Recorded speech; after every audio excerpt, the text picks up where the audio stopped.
5 minutes. Your awareness may be powerful enough to control your instincts. Your instinct will be to remove your hand from the box.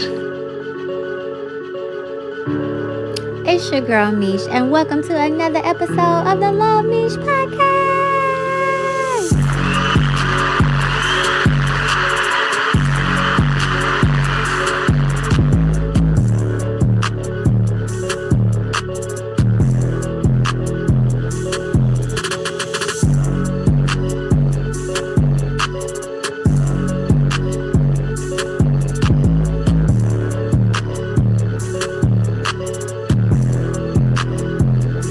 Miller.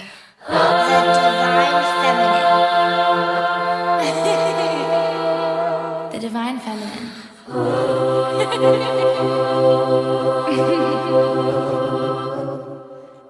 Hey loves, and welcome to another episode of Luv MEESH Podcast. Today's episode, we are going to be talking about the divine feminine, and I'm so super excited for this episode. I've been wanting to do this episode for a very long time, as you guys have heard me mention, and I'm able to put all the pieces together and bring you the episode. So I ran across Mr.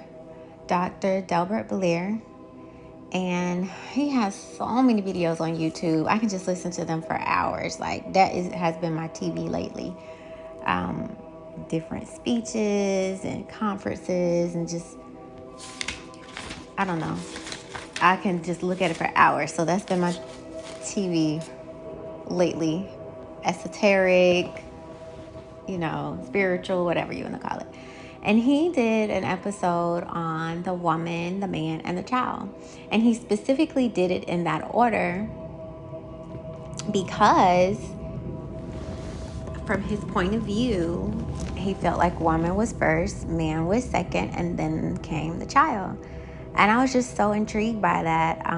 It was over an hour. I would have wanted to put it on here, but I'd be talking for an hour myself, so I doubt you guys would listen. So I have a clip if you want to go hear it. But I also took notes, so I'll just be running through the whole video, basically, telling you what I took away from it, like I always do. But first up, I want to allow you to hear a clip, or I have a clip from Billy Carson, and he mentions some of the same things about women. So I'm going to do his clip first, and then when I come back, I'll go on to Dr. Delbert Blair, and then everything else that I kind of summarized that has kind of opened my eyes, so to speak. I just turned 34 this year, and I'm just seeing things a lot differently, especially with the rights of a woman. I honestly feel like she just does not get the credit that she deserves. And I feel like over time that has been watered down for a purpose, through the witch trials, and I guess here in America they had to do the woman's right movement, so just repeatedly, somewhere along the lines, women reigned. There were women pharaoh in Egypt. In Indian tribes, women rule. Across the country now, there's women rulership and leadership. I mean, look at the Queen of England, for God's sake. And then somewhere along the line, it just switched to man, man, man. And look at where the world is. Look at how the world is right now. I think perhaps if woman was created first, it's because she maybe has a deeper connection to spirit. So she's able to provide that wisdom, that nurture, that care, that love at a higher level than man. It doesn't mean that woman should abuse man, but it means that man should honor and reverence woman for her talents, and then woman should reverence and honor man for his talents as well, because they strengthen each other. They shouldn't tear each other down, and one shouldn't. I feel like the man try to heavily dominate so much, but I don't feel like the women do that just because of the love and nurture that we have. It's more of in a motherly way, and men is more just a dominant, conquer, war way. So yeah, I'm excited to do this particular podcast and just tell you guys, what all I think about it and different things that I picked up from it, and maybe you can pick up some things too. So this is going to be really, really interesting. I'm so excited. So let's get started. First, you're going to be hearing Billy Carson. Which is where the intersecting circles occur, is energy coming through a womb. So all life starts in wombs, and that's where you see the divine energy. The masculine is supposed to give balance to that. Unfortunately, what's happened is we run away with over masculinity, in terms of dominance on the planet. So we've suppressed the divine feminine, and the evidence of it can be seen all around the planet. Endless wars, the capitalistic society, capitalistic system based off of high risk for little reward and all these other things. It's a male dominance mindset. It's a masculine mindset. If you want to get a really good idea of what I'm talking about, who just came back from Egypt? Okay, in Cairo, you went to Cairo, right? Everything is brown. Every building is brown. There's no colors. There's no flowers. There's nothing to say a woman was here. Everything is dirty. The streets are dusty. Because why? Women are oppressed in Egypt and Arab countries. They have to wear these complete covers. They have to cover their faces. They can only show their eyes and all this other stuff. It's just crazy. But the suppression of women is evident there. You can see it everywhere. You can literally see that there is no feminine energy there. And now, take that from as above, so below, and understand what is happening on a galactic scale. If you overdo energy in one way versus another. When you suppress women, it was from all the way back. You kept them out of, you couldn't even go to church. Right. You couldn't vote. You couldn't do that. It's just craziness. But it's just this, men at high power positions had discovered that women were better at doing a lot of things that men can do in terms of ruling and running and controlling situations. And to maintain and keep their power or obtain their power, they decided to start to begin to suppress women. And the evidence of that, like I said, man, just go to some of these foreign countries where women are suppressed and oppressed. You'll see, everything is one color. The whole place. I said, hey, how come y'all don't paint these buildings different colors or something? Oh, the sun is so hot, it's going to fade the colors anyway. Yeah, okay. I live in Miami. It's pretty hot down there, too. We got a lot of colors down there. It's about oppression, is what it is, And that's one major part, unfortunately, that we've got to battle. So see how Billy Carson even gives reverence to women, and how in Egypt he's like, it's all plain, you just see tan everywhere because the men are dominating. They aren't letting the women give their creativity. And so it's just like, wow. So I just want to make a comment about that. I'm on a personal journey myself with spirituality. I feel like I went on another level, and I'm just so thankful for the upgrades and the growth and the maturity that I am receiving and just soaking in.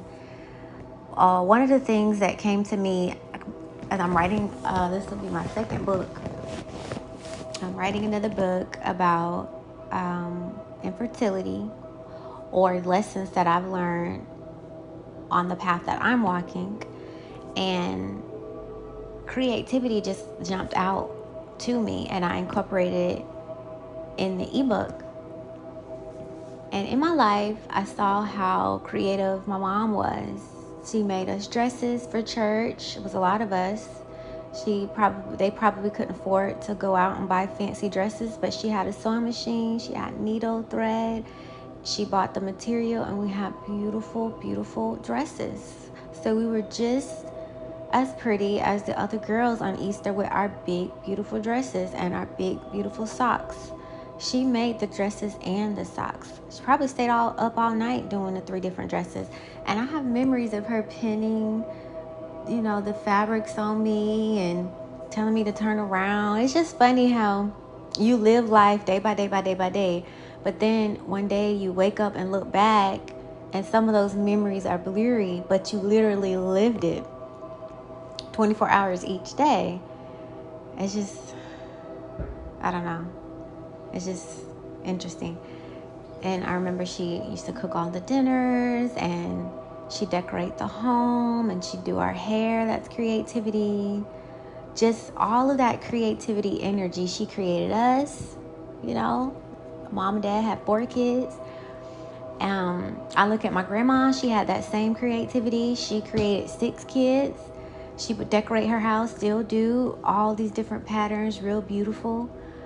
Pictures on the wall, different statues, different plants. She creates in the kitchen. She loves God so much, so she's creative with how she shares the Bible, and you know, plants those seeds. She plants those seeds in all of her kids and grandkids. No matter what path we're on, she's still gonna tell you about God, Jesus. And I do remember her doing her makeup and her hair. I do remember looking at her in the mirror, put her powder on her face and her lipstick and do her hair and put on her perfume. I do remember Grandma getting jazzy. So we could go step in the streets, or we used to hand out flyers to people to tell them about God and stuff. Grandma was in a choir, so that means she sung. She was using her creativity to sing. She used to style them wigs. Baby, them wigs used to be on point. She used to mix it real good with her hair. And then I look at my sisters. They're so creative as well. My sister's going to revamp her business where she's just making everything homemade. She cooks really well. She does her hair. She does the whole family hair. She actually dreaded majority of the family. And I just see the creativity in her life. I also see the creativity in my younger sister's life. She's dreaded the family as well. I remember her going on YouTube and Pinterest, getting recipes and stuff. Making cupcakes and stuff for the kid's birthday, and just different ideas. Being creative with how she decorates the house and style and dress. She's really, really creative in that aspect. She's always been unique. And then my sister-in-law, she's super, super creative. In her garage, it's going to be my brother's man cave, but when I go in there, I see all her arts and crafts right now. She actually set up the dinner for my sister this year, and I just basically ordered the stuff on Amazon, but she was the mind behind it, putting it all together. You know, I helped blow up the balloons, but it was really her creativity that put it together. She does the kids' hair, the way she decorated the home, painted the walls, the way she cooks. She does these beautiful pictures with the family where she'll find the outfits and they'll all be color coordinated, and you see the pictures all over her home, and it's just so beautiful. And I remember growing up, we used to take pictures like that, and then at one point we stopped. But just that creativity that women have, that's that same energy that brings forth life. So that's basically what I was putting in the book. And somewhere along the line, I feel like I dropped my creativity. I feel like I tapped more into my masculine. I was heavy with work and making this money and just being dominant and just real masculine energy. And I feel like 34 is the year where Divine Feminine has tapped me on my shoulder and like, hey, baby girl, like, this is your lane. You know, you've been masculine long enough. Let's come on to the feminine side. And I don't know, it just feels like I'm just looking at things with new eyes. It's just so interesting. So that's why this is going to be my most favorite episode. But it's funny how when an idea comes to me, like creativity, then all this other stuff starts flowing. Like I see the Dr. Dilbert Blair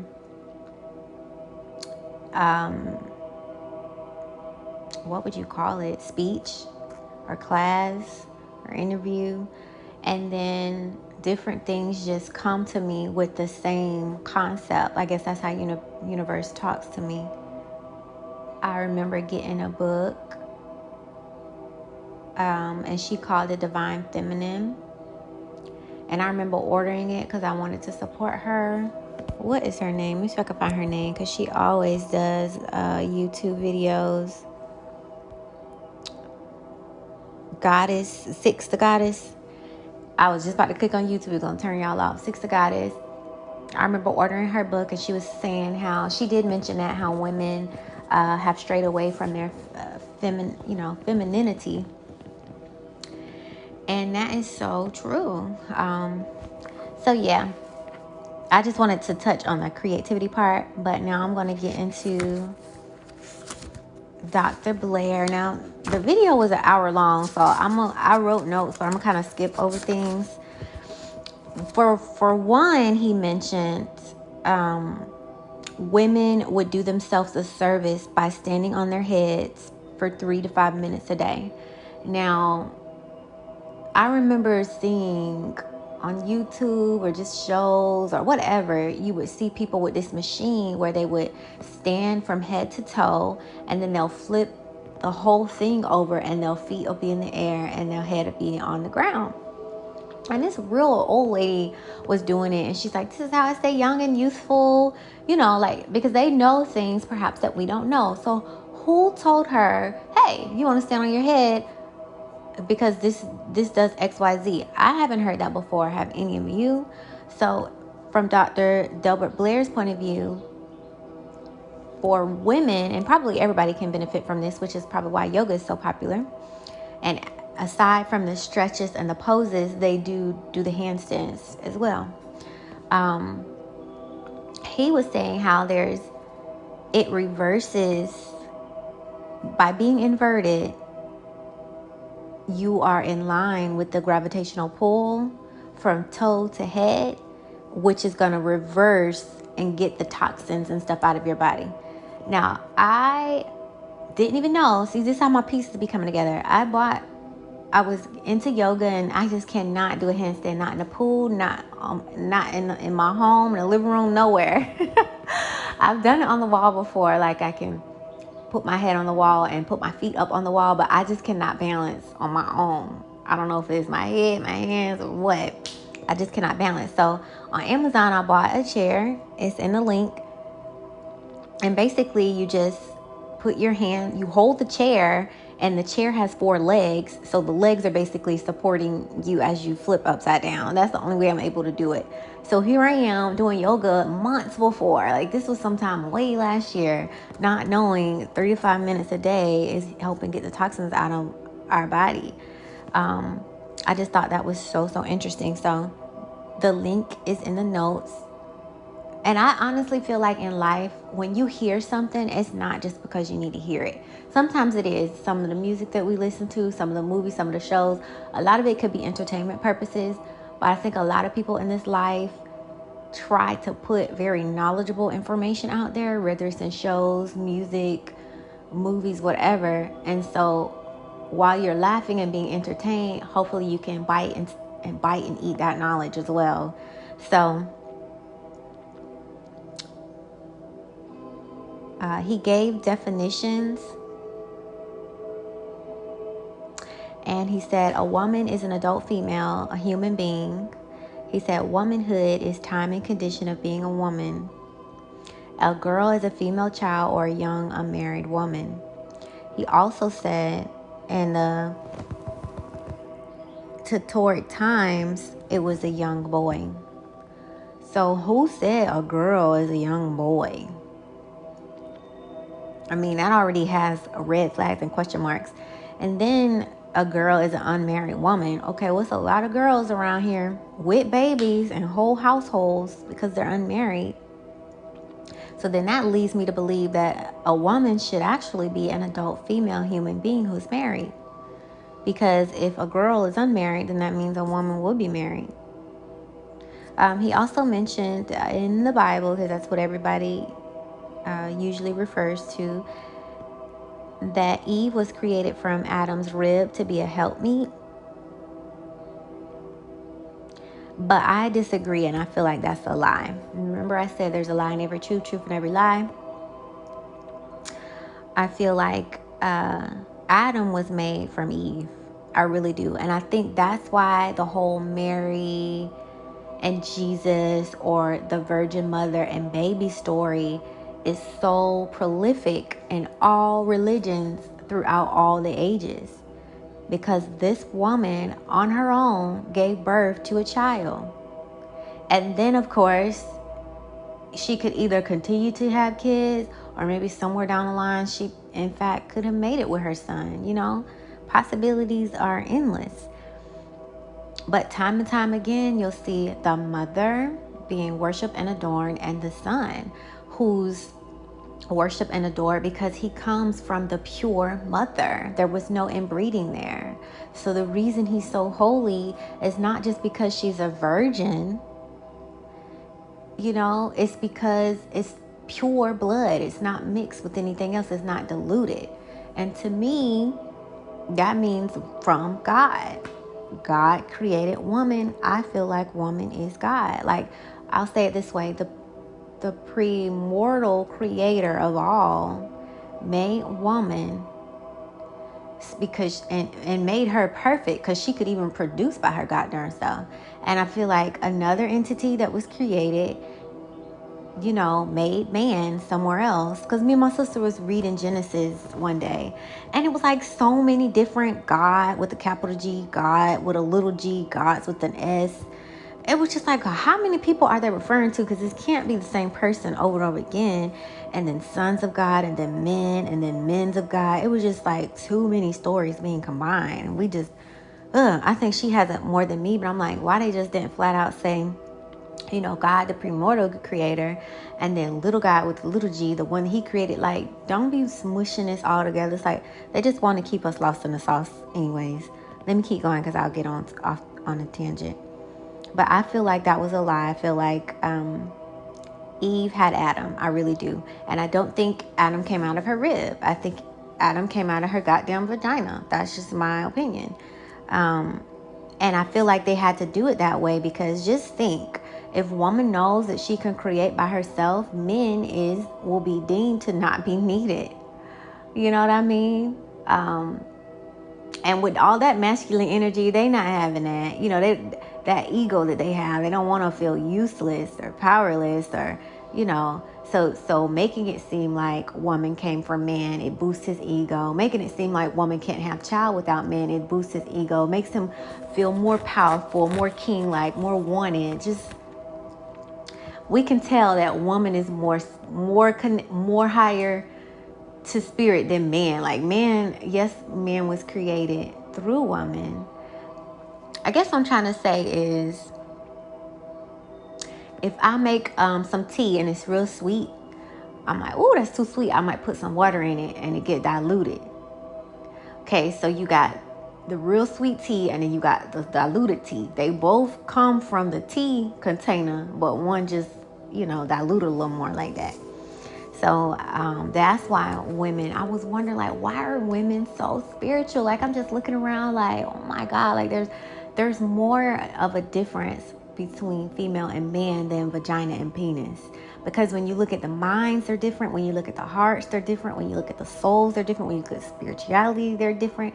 The body is like everything is just like different. But then you get those rare breeds, and he talks about how you get those rare breeds too. So I get it now. And it all goes down to chemistry and DNA and all like that. Okay, so let me continue.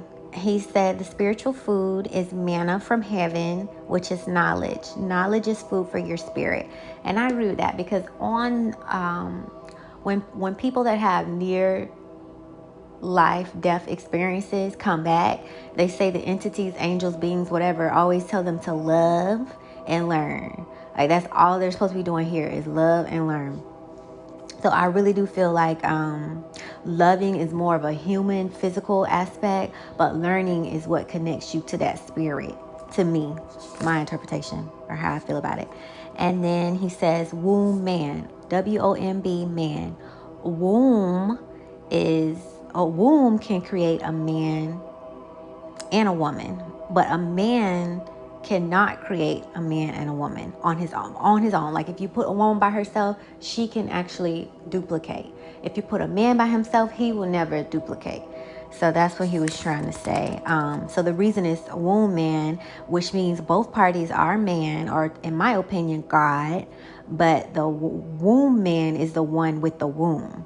So men don't have the womb like us. Okay. So he goes on to say, there are more widows than widowers in the world. There are more women over 100 than men. The female body keeps its youth longer than men. Less or fewer women have hardening of their arteries than men, and they age less in women than in men. There's more heart failures in men. Women can hold their breath without deterioration of cell function longer than men. Women can endure cold and heat better than men. In higher altitudes, women can carry larger loads because the muscle fiber and the cells structure is better. A woman's brain is 1/4 pound heavier than man. Fewer female miscarriages than men. In childhood, the female is superior than man because at age 7, she becomes more mature in mind and body. So I guess we'll always have like a 7-year gap over them. Which, oh God. It all makes sense now. At age 12, but then he says, dun dun dun, at age 12,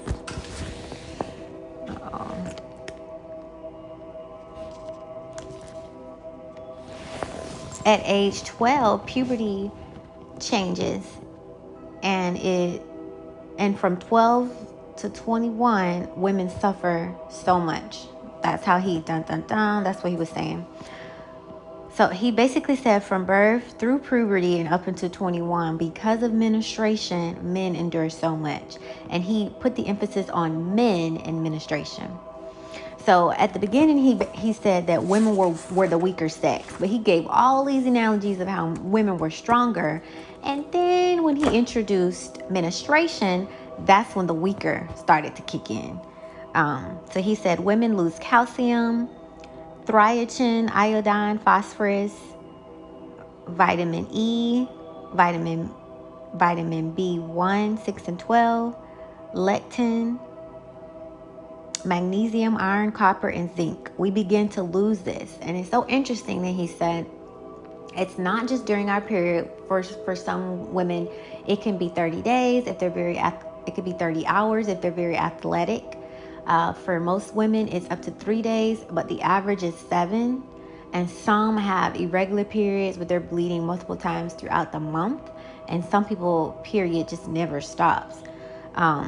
So he's basically saying before the period starts, you start to lose these nutrients 2 weeks before your period. So there's 4 weeks in a month. You get a month, if that. You get a week, if that, to just relax and chill. So he made the statement, I wonder why women aren't PMSing all the time. And we fucking are. It's like if men only understood. Just think about all the things that a woman does in her day. She works just like you, but on top of that, she's cooking, she's cleaning, she's caring for the kids. I'm pretty sure she's paying the bills. She's mentoring you. She's praying for the family. Just all this stuff. And her body is losing nutrients. She's tired and weak and pain sometimes. So, yeah, women are, his beginning statement talking about women are the weaker sex. No, we're not. We're very strong to be able to endure all of this. Because the moment a man gets sick, he reverts back to a 5-year-old boy. It's ridiculous. But women are dealing with this from the time they begin menstruation until they die and never complain. They may be a little bitchy and stuff. Get them whatever their little treats are. Get them a heating pad or whatever your girl, whatever, what can calm her down or help her transition through that time. And then she back with the routine. But I just thought that was crazy. Like, I'm just thinking, and it is based on what you eat. The greener you eat, the more alkaline you eat, the less days your cycle you have. The more meat you eat, the more processed foods, etc., the longer your period is. And it does disrupt your whole body. So when I started my journey with this vegan, it started me the right way. Like, get rid of meat, get rid of sugars, da da da da. So now I'm testing out fruits, adding more fruits in my diet, fruits and vegetables. Because I would basically do like, what's my favorite dish right now? My favorite dish right now is fried mushrooms, vegan macaroni and cheese, baked beans, and cornbread. So it's basically a meal with no meat. But now I'm trying to put more fruits and vegetables in there to be more fruitarian. And the more I eat, I find that for me, I can't sit down and eat 4 apples. But last night I cut up the apples and I made apple pie filling. And since it was late, I did have some last night. I had some last night after dinner. And then today, as I made my oatmeal, I took a spoon and I put it on top of my oatmeal. So I'm able to eat the apples in different ways, more than just eating an apple. But in its most organic form is best, because when you cook it, of course, it begins to lose its nutrients. But I also have a blender, and I love to blend the smoothies, and I was buying them from Publix. And I think my dad mentioned, hey, it's probably better to do them regular, which is true. I just haven't figured out how to get them down fruit flies, because they are so aggravating. It takes forever for them to die. And when I put the bananas in the refrigerator, they get all mushy. So I haven't quite figured that out. I probably just need to cut them up, put them in bags, and freeze them. Not bags. Got to stay away from the plastic glass containers. And I need to order some more, because I only got one set of glass. So yeah, I need to order a set of glass containers so that I can start food prepping. And that's going to be my goal, like to actually fruit prep for the week, to do my smoothie, because I figured out how I want to do it. I want to have apple cider vinegar and baking soda in the morning, like a shot. Then I want to have salt water. I want to do a smoothie. I want to do some tea, and then apple cider vinegar, baking soda again before bed. And what that does is it alkalizes all that stuff that you done ate during the day. It just kind of alkalizes it. I mean, because we don't know what they're doing with any of this stuff. So you're just trying to help your body out. And I'm going to divide those by 2 so that I'm doing it 2 times a day. So instead of 5 different drinks, I'll divide it by 2 so it'll equal out to be 10. Because you don't have to necessarily drink a gallon of water. You can do your smoothies and your fruits and your vegetables. It's water in there too. So as long as it all adds up to, not really a gallon per se, but whatever your body mass is, you're supposed to divide it into liters. And, you don't want to drown. But yeah, so I'm excited to kind of do that. So as I was saying, starting this journey with the food, you see, it's just taking me down so many paths. It started with food, then it went to the dark side with the government and kidnapping and all that shit, false presidency, freaking COVID madness, fake ass shot depopulation agenda. And then it brought me back around to femininity, and the next thing I'm going to do is get my herd so I can be doing more teas and tantrics and tonics and stuff. So yeah, it's interesting. A spiritual journey is not just about spiritual. It's going to take you down so many roads. Just enjoy the ride, because it's going to take you down so many different avenues. So let me keep going. So as I stated, he said 2 weeks before your cycle, it starts to make you weak. And I was like, that's 3 weeks out the month. I was just like so shocked, because even right now, I'm like, I am off today. Why am I tired? Like I didn't have to get up. I'm like, why am I tired? My phone wasn't in the room. Because they say when your phone is in the room, when the TV is on, like a lot of that stuff, it disrupts your energy. I'm like, the phone, the laptop, the iPad wasn't in the room. Why am I so tired? But lo and behold, my body already knows 3 days before my cycle gonna start. So it's probably already depleting these nutrients.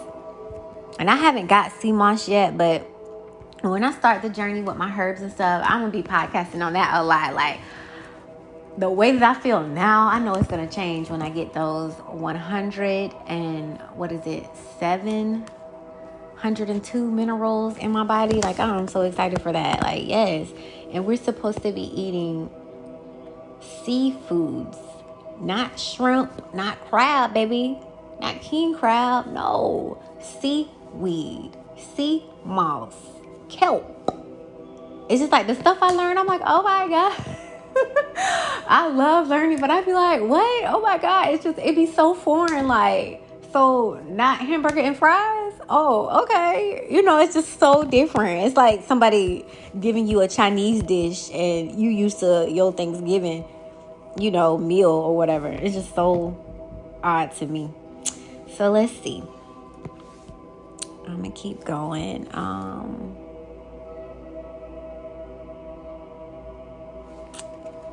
So he mentions how iodine maintains your thyroid and calcium helps with your nervous system, and phosphorus helps heal your cells. And he said not all women have periods. Most Hindu women don't, and ancient African women didn't. Now, that amazed me because I actually started my menses later in life. And he was urging mothers to not rush their daughters to the hospital when their period doesn't start, because of course they're going to do whatever they do and make the period come down. And he says that does more harm to her body than women will ever know. But he says all of this starts with knowledge of self, which is true. I mean, you can't do what you don't know to do. And then he even explained how, and I actually watched a movie called The Witcher. I cannot wait for another season to come out. That was my show. I love The Witcher. I mean, look, I'm so extreme. It's either medieval times, like Witcher with dragons and shit, or it's futuristic stuff like Fifth Element. Like, you could catch me on either end, but they nothing to do with Earth. I just know that there's so much more to this. I'd be like, whatever, this lame, ordinary stuff. But when I see Witcher or Fifth Element, I'm like, yes, it just feels like home to me. But he was saying a lot of oracles, they did the thinking and the men went out to war and did the actual fighting. And the oracles didn't marry and they didn't have cycles. I'm like, oh my God. And that's just how it was in The Witcher. If you get a chance and you watch The Witcher, that's just how it was. But she happened to fall in love. She was like a rebel. She wanted love, and she actually wanted a child too. But I think they did something to her to where she couldn't have a child. So she was just kind of like angry. But she could cast spells and change her appearance. And she could disappear and appear wherever she wanted, teleport. And I don't think these are movies. I think these are, it's history. And why we're not able to do this stuff anymore, let me explain. So he said oceanic women as well did not menstruate. They were very strong and they were 7 to 8 feet tall, such as the Watusi women. And my niece is very, very tall. And this reminds me of her. She's very, very tall. Her family is from the islands. She's very intuitive, empathic. I just know that there's a special gift there. And I can't wait for her to tap into it a little bit more. Then he mentioned how in the Bible, the cycle was called unclean. Women had to be away till they were pure again. The Bible said that women don't be tempted with women. It also explains how Adam blamed Eve for eating the apple, and now she has to have pain and affliction when she have kids. You know what I feel? This is my opinion, and he didn't say this.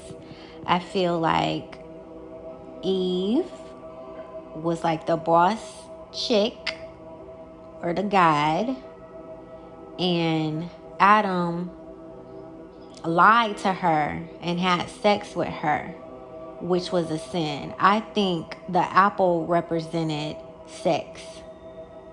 I don't think it had nothing to do about no knowledge. This is just me. This is what my intuition is telling me. And now she became pregnant because if she can have kids on her own as a god, she doesn't need to mix with this man lower being. But because she did that, now she has to suffer the same. I feel like maybe they were on 4D. Let's just use D. Maybe they were on 4D. And maybe she was on 4D, Adam was on 3D.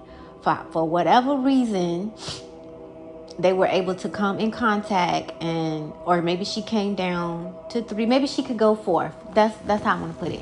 She could go from 4D to 3D. Adam was only stuck on 3D. Adam tricked her to having sex, and when she became pregnant, she became stuck on 3D when she's used to 4D. Now, that's just how I feel. That's the truth. I don't know why they don't want to explain it, but at the end of his lecture, he basically explains woman has just forgot who she is, and if she remembers who she is, then man will remember who he is, and then everything will be back in order. Because see how men are running it right now? And things aren't going so great. I just have to be honest. But I'm going to go over a list of a lot of women's societies where women are running and things are going great. Not to say that women are any better. It's not taken away from the man. But if woman is supposed to be a little bit closer to God, then she has a little bit more to do what she needs to do. And nobody can dispute that. It just is what it is. You can't be mad at that. So yeah. So I'm excited to tap more into my divine feminine. There is a book called, what is the name of the book? I started the book with my best friend, but I didn't finish it. Let me see. The name of the book is called, I think it's Heal Thyself.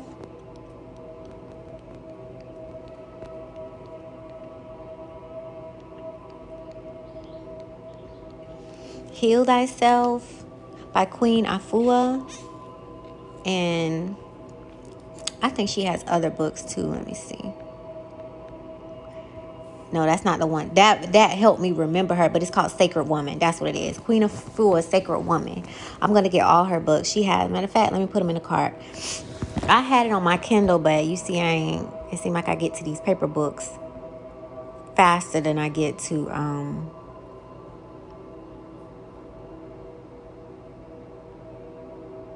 no, I don't want that. It's another one called The Angry Womb. Let me put that in the car.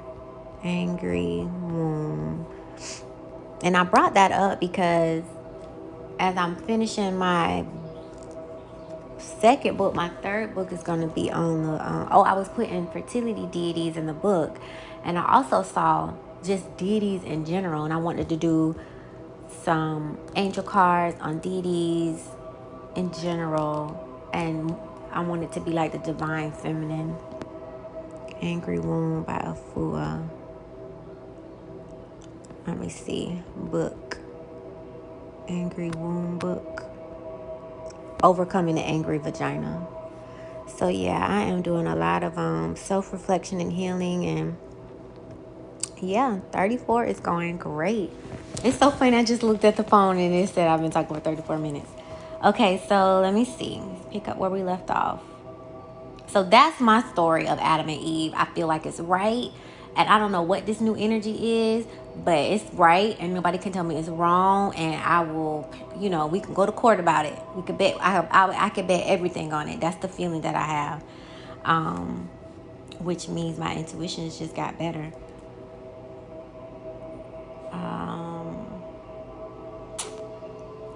He said, when the womb leaks white, it's because it has a cold. and many things can cause a cold. Now, you know, Dr. Sebi says that mucus is like connected to all the illnesses in the body, which is true. Like, I feel like our body has mucus, but when it overgrows, I think that's when it becomes a disease. For example, before I started this vegan journey, my stomach would just be bubbling all day. I used to work at Bank of America, and for lunch every day I would get a Chick-fil-A fries chicken sandwich with some fries. When I was at Bank of America, it was right across the street. I'd get me a lemonade and fries with a barbecue, and man, that chicken sandwich was so good, y'all. Chick-fil-A do got the best sandwich. I could taste that thing right now. They have the best chicken sandwich. I don't know. I have never worked at Chick-fil-A. I don't know what they do with that chicken. It might have eggs in it too, because it had my stomach bubbling. But my stomach will bubble so much, like all day. Can you imagine your stomach bubbling all day with gas? So I went to a gastrologist, and I was like, what is wrong with me? Like, what's going on? And I would have cheese on the chicken sandwich too. So I would tell them the chicken sandwich with lettuce, tomato, cheese, and pickle, and mustard. I don't like ketchup. I only eat ketchup if my fries is hot, but I would prefer barbecue sauce. But Wendy's got the best barbecue sauce over there. Wendy's, I'll do ketchup if the fries is hot. But anyways, where was I going with that? Oh, so I went to the gastrologist, and she was like, can you breathe in here? And she breathed in a tube. I guess she was getting my air. And she's like, you have an overgrowth of bacteria in your gut. And she was like, let's get a telescope and go down and see what's going on. Like, what the fuck? Like, you're not going to put me to sleep and go down my stomach. You just basically told me what was going on, and you didn't even give me a solution. I was so angry and upset. Like, I done paid all this money, and you just told me what was wrong and give me no solution. You don't even know why you want to go down my throat. You just want to collect some money. And what? Let me leave the office empty-handed? Like, I got so upset with doctors. Like, they'll be the first one to tell you there's a problem, but no solutions in sight. And the solutions that they give are bullshit, because people are not being cured. How many people go to chemotherapy and die? How many people do remission and then they rat back in? It's like, either you want to heal these people or you don't need to claim the title as doctor. It really frustrates me. But then I have to remember, in the Bible it says, my people perish for lack of knowledge. We can read. We're not slaves anymore. We can Google. We can go to shaman. We can go to healers. It's still whole Indian tribes out here that don't mess with the big pharma. The whole Amish community don't fuck with big pharma either, and they populating left and right. Look at the Duggars, 21 kids and shit. It seems like they doing just fine without medicine and stuff. So even countries all over the world, third world countries, don't have access to medicine and stuff, populating just fine, healing just fine, living just fine, even though they drinking the same water as the darn animals. So something is just like wrong here, and I don't know. We already know America is a business. So if America is a business and we are the product, perhaps they don't care. You see, they don't care how they treat the cows, the pigs, the chickens, the turkey. None of that. They just gonna keep them in good enough condition to get to the slaughterhouse, or to keep producing that milk, or to keep producing kids. And when they don't need you anymore, you die, and they still get money from sending you to the butcher. It's like, don't treat me like that. We're whole divine goddesses. We shouldn't be treated as cattle. And I feel like that's what happened when man took the reins.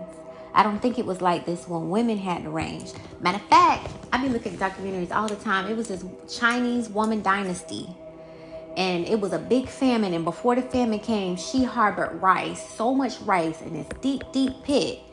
And it reminds me of the story in the Bible too. Everybody was coming to her for rice, and she saved them because of her wisdom of storing that rice. A woman, not a man. A man would try to selling it to the highest bidder. No, she had to hold out for a rainy day. And I feel like in relationships, maybe women balance the men out too. Like, they'll have that reserve, or they'll have that wisdom. Nah, babe, I don't think you should do that. I don't know. I mean, it's just the gift that we were given, and instead of being jealous of it and taking over what's rightfully ours, they should just let us run the shit with our women intuition, with our women instinct, with our women godhood, and with the love that we have. We still gonna crown our man. You still gonna get the crown, but we gonna make sure we let you rule it the right way. That's all. I remember when I was in church, that's why she said that. And I see this with my parents. I see this with my sisters. All my siblings are married. I see it too. It's the women who really run the house. But the man has the title and the crown, but it's really the woman. So kudos, women.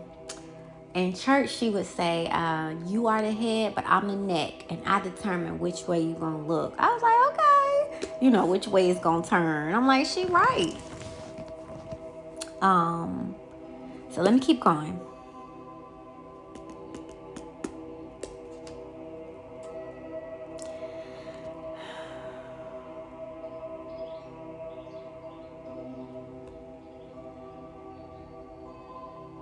He said hemoglobin is capable of carrying human blood oxygen molecules, but we suffer when we lose energy because of the life-giving blood cells that we lose. So I'm feeling tired right now. 3 days before, I'm losing them cells. And then he explained again, that's why she's irritable, anemic, has headaches, dizzy, migraines, agitated. It's all because of the chemical things that are going on within the body.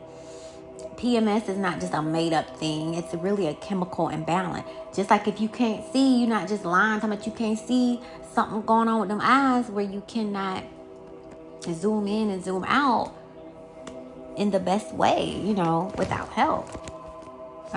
So he basically explained that we do this from puberty to death. If blood loss stopped, women would be strong and psychic and birth alone, no men needed.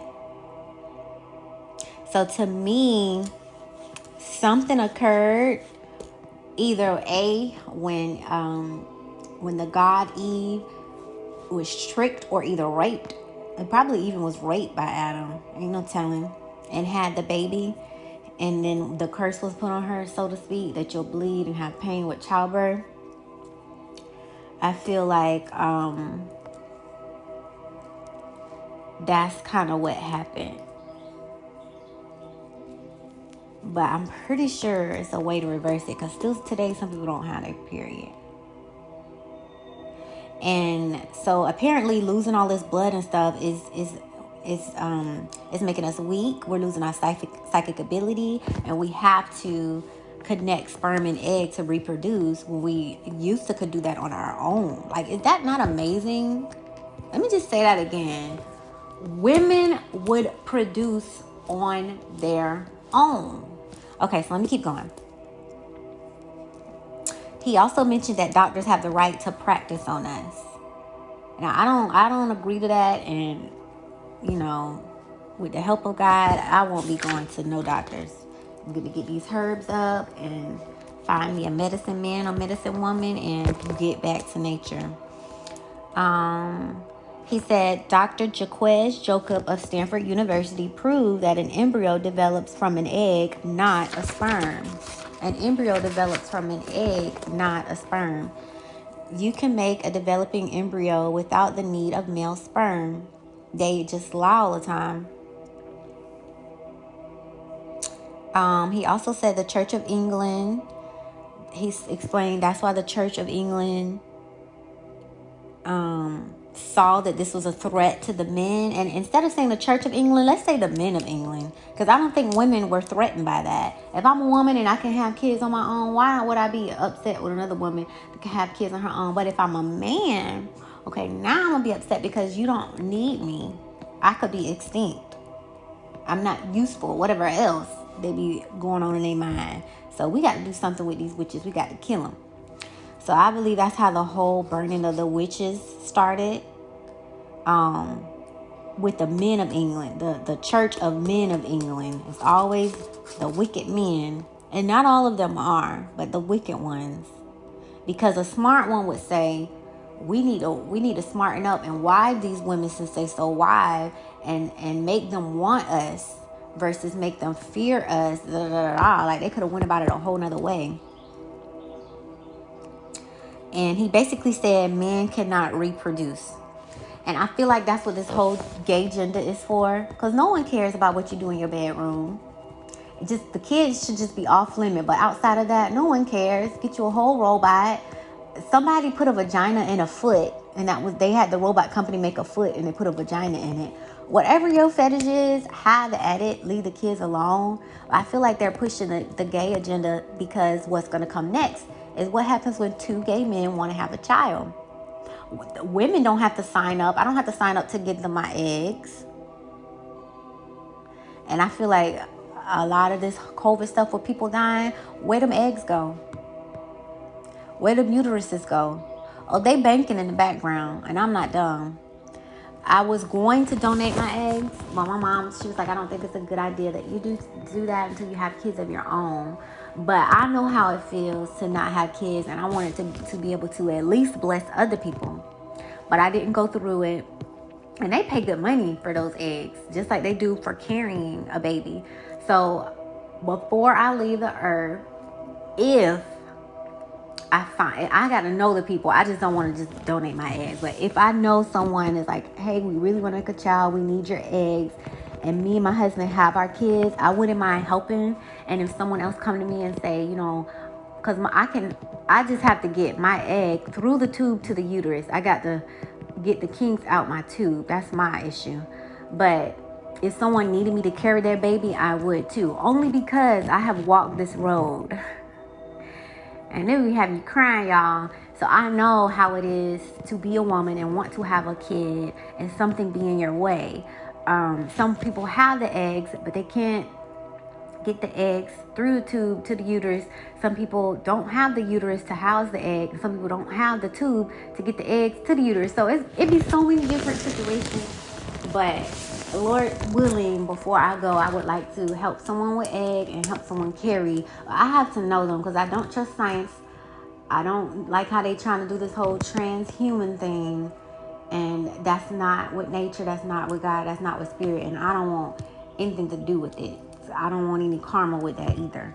So the whole point that men cannot reproduce, if two men came together and want to have a kid, that's what this whole gay agenda is about. I saw a whole video on YouTube where it was like an incubator in the middle of the room, and you could just go to it and watch the baby grow. Like, that's what they're getting to. But in the olden days, people were against it because they were saying, there's a thin line between natural reproduction and you trying to play the hand of God. And so people were in an uproar about it. So now they always have to lie and be sneaky about how they do it now to get us to agree. So now I have you focusing on gay rights and, these two men want to have a kid. Can we just use their DNA and make a kid? So they give it to us that way versus I'm over here playing God. They already have all our DNA. We all have been to the hospital. We all have gave blood, everything else. They can be around here making clones. If y'all haven't seen Inside Job, they showed the freaking clones. These stuff don't be cartoons or movies. It really be telling you the truth. Like, ha, ha, ha. And whatever you do with it is up to you. But yeah, so they can have free reign to clone. Once you open that door, you can't close it. It's all or none. Just like with the Dave Chappelle, either he's going to be able to say whatever he wants or he's not going to be able to talk at all. You can't say you could be a comedian, but you can't say this. It's unrestricted. He's either going to get up there and make comedy however he fits or he's not. Same thing with free speech. As much as I hate those people getting online and recording, I'm finna go blow up a Jewish place or this, that, the other. Freedom speech is either all or none. You can't put these little subcategories, which is just like the internet. We use it for entertainment. We use it for commerce. We use it for good. But then you still got the dark end that's up there taking pictures of kids and shipping them cross seas and stuff. It's still all or none. Unfortunately, that's the world that we live in. It's the yin and yang, the good and bad, all or none. So if we say no internet because they're gonna be trafficking kids and this, that, and the other, we lose all of the good too. But if we say internet with all of the good, we get the bad in there too. So that's just life. That's on Earth. This is the 3D that we're on. Let's see. And this was the most important part to me. He said women decide in their mind to become pregnant. Make sure I put that in my book as well. It's a mental thing. So from when I was little, everybody, mom always say, don't get pregnant, don't bring no house in here, don't bring no baby in here. My mom really wanted for us to finish high school, have our life, and have our kids. So I've already had those stigmas in my mind, but also growing up in the church, you're not supposed to have kids out of wedlock, it's frowned upon. Like, all of these things are really, really deep in me. And so subconsciously, I honestly don't, not subconsciously, consciously, my idea of a family comes with the king. Even though I'm God, even though I have the crown, he can have a crown too. Like, we'll work together. And I don't want to have a kid outside of that. If that's the case, I can go to a sperm bank right now and tell them to implant the egg, and I'll just have a baby. My battle is different. I don't want it that way. If I eventually have to do that, that's an option. But my idea is the woman, the man, and the child. And most men, most people aren't sure if it's going to be a good foundation. They have the kids, and next thing you know, they aren't together. I don't want that. I will not have that. That's not in the plans for me. If it were to happen, I don't think I could do it, which is why it hasn't happened. I honestly feel like I would either give the baby to my mom, give the baby to the dad, and it's just not the idea that I would have. Like, my grandma had her kids without grandpa. My mom had her kids with dad. I just want to continue that. I don't want to mess up the how far we've come in the family. Like, I don't know. And then too, I can't tell a boy everything he needs. His dad needs to do that, and not on the weekends, and not whenever he feels like coming over 24/7, just like me. And I don't want to do that, everything as a mom all day by myself. I don't want to do that. I already want a nanny and a chef. What you think I want to do the whole thing by myself for? I don't know. So I just think those feelings and the energy that I have, I just feel like it shut everything down. Like, when I was pregnant, I was like, God, like, I cannot do this. I really feel like that's why it didn't work. Like, I just cannot. I was looking at daycare, I was looking at cribs and everything. I'm like, oh my God. And I didn't know there's a thing called what is it called? It's postpartum, but it's also prepartum. And I didn't know that was a thing. So that literally is a thing. So in my book, I actually have a section called Pre-Mommy, which is going to help you handle all those prepartum things. So there's this quote. It says, if there's not a book out there that needs to be written, write it. And that's basically what I'm writing. So this book is basically to myself now and to my previous self. Like, this is the book that I will go back in time and hand my younger self. So I'm excited to get that out. But let's see. In reference to, like, babies and stuff. So he said, with your mind, you can decide if it's going to be a girl or a boy. With your mind, you can decide if you're going to have a baby. So for me, I feel like it's mental. Like, yeah, I have some physical things to work out, but I think my mental is really what's stopping it, not so much the physical. Because there's plenty of people that have had blocked tubes, taking different herbs and different stuff like that. Like, trust me, I've done the research, and they have kids. So it has to be a little bit more what I feel.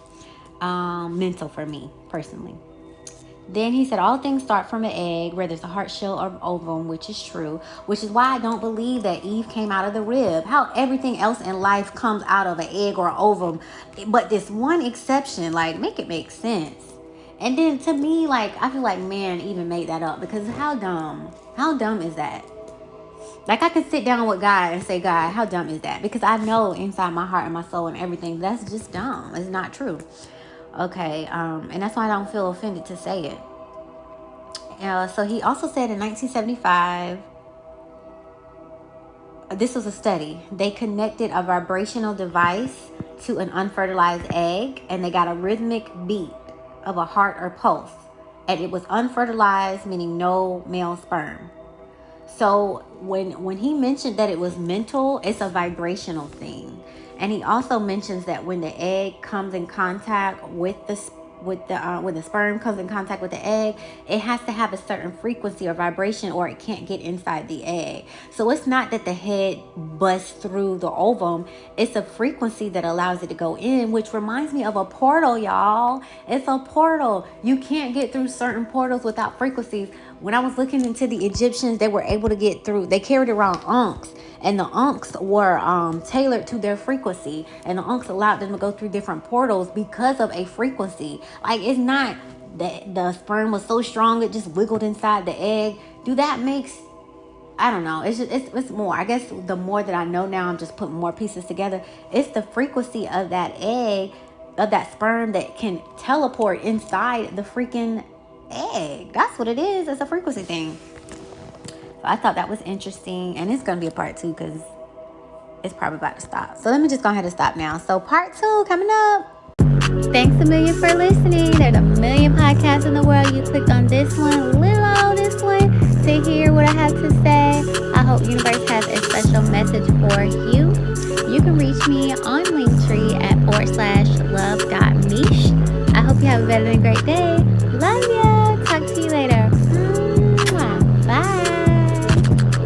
You all come to us young people for hope. How dare you?